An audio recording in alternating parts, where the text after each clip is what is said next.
So let's talk about Manner's sculpture. Okay, when we're talking about Manner's sculpture, one thing to keep in mind is that it shares the same basic characteristics as Manner's painting that we've already discussed. So elegance, complexity. The more enigmatic and puzzling it is, the better. Complicated, extreme sense of sophistication and gracefulness, and a demonstration of the artist's skill. And a great example of that is Benvenuto Cellini's bronze sculpture of Perseus from about 1545 to 1554, and it is located in its original location where it was made for, the Piazza della Signoria, the loggia just to the right of the town hall if you're facing its entrance. So it's an important location. It's a very important location, and its location is a very important part of its meaning, which we'll talk about. So who commissioned this? This is for Duke Cosimo I, Cosimo de' Medici, who was the first really great powerful of the Medici dukes who rules 16th century Florence. He comes to power in the 1530s and rules up in towards the end of the century.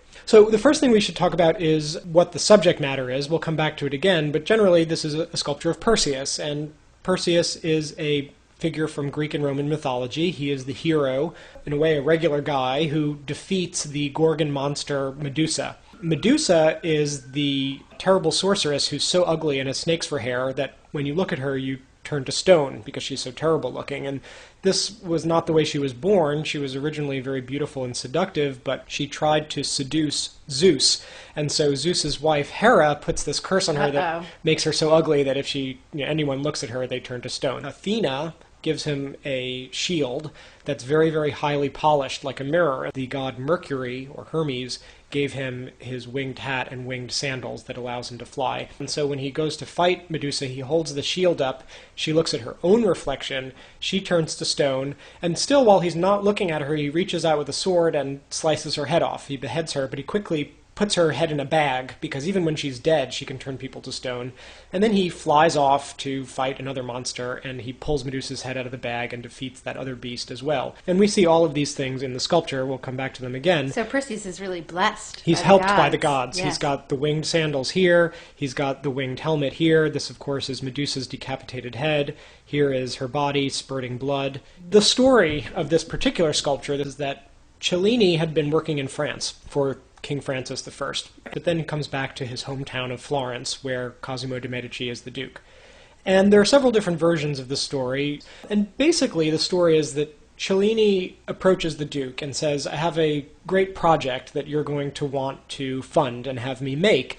And he shows the Duke sketches and models made out of clay and wax of this figure. And the Duke likes the subject matter a lot, but the Duke thinks of himself as an artistic connoisseur. And so he says to Cellini, I like this idea, but it's never going to work. It's going to topple over. More importantly, the Duke says, is that the bronze casting is never going to be successful, because essentially the way that bronze is made is that you have an inner mold of clay, an outer mold of clay, and then what's in between there is wax in the design of what you want your finished sculpture to be. And then what you do is you pour hot molten bronze, and everywhere the wax was, which floods out, the bronze then goes. And after the bronze cools off, you then break the outer mold, and there essentially is your bronze sculpture. When the Duke looks at Cellini's designs, he said, this is never going to work because you have so many things sticking out in different directions. The arm, the sword, the hands, the feet, that the bronze is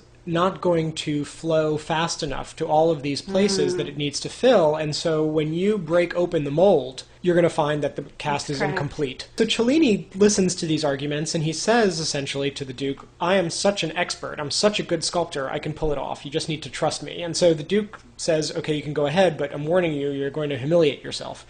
And Cellini gets to work, he prepares the mold, he prepares everything the way it needs to be done, and he starts pouring the molten bronze into the mold, but he quickly realizes that, in fact, the Duke was right, the bronze is not flowing fast enough to fill up the whole mold, and so it needs to be hotter. What he does is he instructs all of his assistants and servants to break all of the wood furniture in his house and throw it on the fire so that the fire will burn hotter and the bronze will run smoother and faster. And they do that, and that works, but it's still not fast enough. And so they throw in some silverware and other kinds of pewter things that he has lying around the house, because if you add that to the bronze mixture, that also makes it more liquidy. And then they wait with bated breath for the whole thing to cool off, and they break it open, and there's the whole sculpture complete. He did it. It's a miracle that he was able to cast it without any flaws. He claims no missing parts like the Duke had said would happen, and then it needs to be finished off, and then also once it's installed on the pedestal, it does in fact stand very firmly without toppling over. Bronze casting had been a lost art for the whole Middle Ages. And Things of this complexity, certainly. Yeah. Without thinking about what the subject matter is, without thinking about how it relates to its surroundings, part of the meaning of this work of art is Cellini is a great sculptor. Right. In other words, that's practically the subject matter, is that he was able to accomplish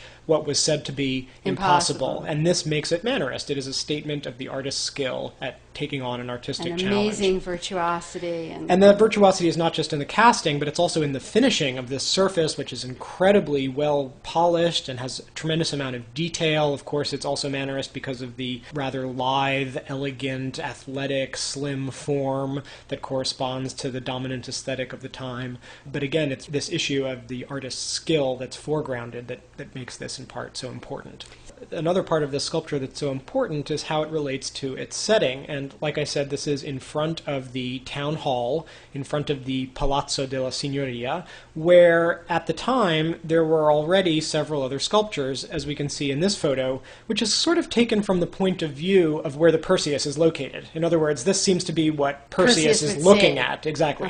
One of the things that stood there is Michelangelo's David, where a replica stands in the original location. Michelangelo's David here, and then also this figure of Hercules that was installed some years later. Both of these figures, Michelangelo's David and this figure of Hercules by Bandinelli, were symbols of the Republic of Florence. David, who defeats the stronger beast Goliath, was seen as a symbol of the Republic from even the beginning of the 1400s because it was a symbol of how the good and the weak can defeat the strong if God is on their side. And Hercules, too, in some ways functioned in that role because Hercules was also a symbol of the Republic, the hero who, with the help of gods, is able to defeat stronger enemies. So these are both symbols of Florence as a democracy whose power is in the hands of the citizens of Florence. We need to understand the Perseus figure and its commission in this location in that kind of historical context, because when we think of the Perseus standing here holding up that head of Medusa, what, of course, does it look like has happened here?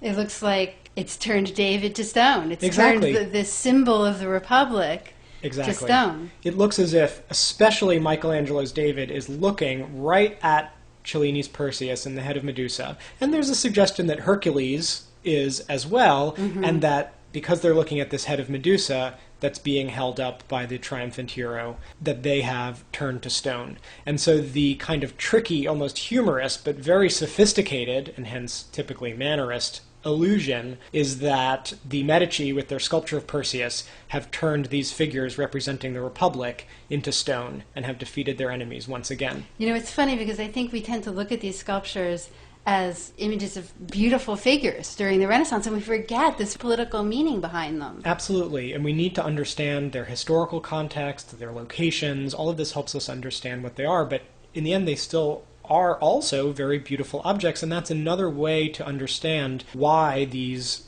viewers, Hercules and David, have turned to stone, because it was a rather common rhetoric to say that an object could be so beautiful that it takes your breath away. It stops you in your tracks. It petrifies the viewer. The viewer can be slain by beauty, and so that maybe that's another meaning of these figures turning to stone. They're so astonished by his skill and his mastery as an artist that they are turned to stone in astonishment.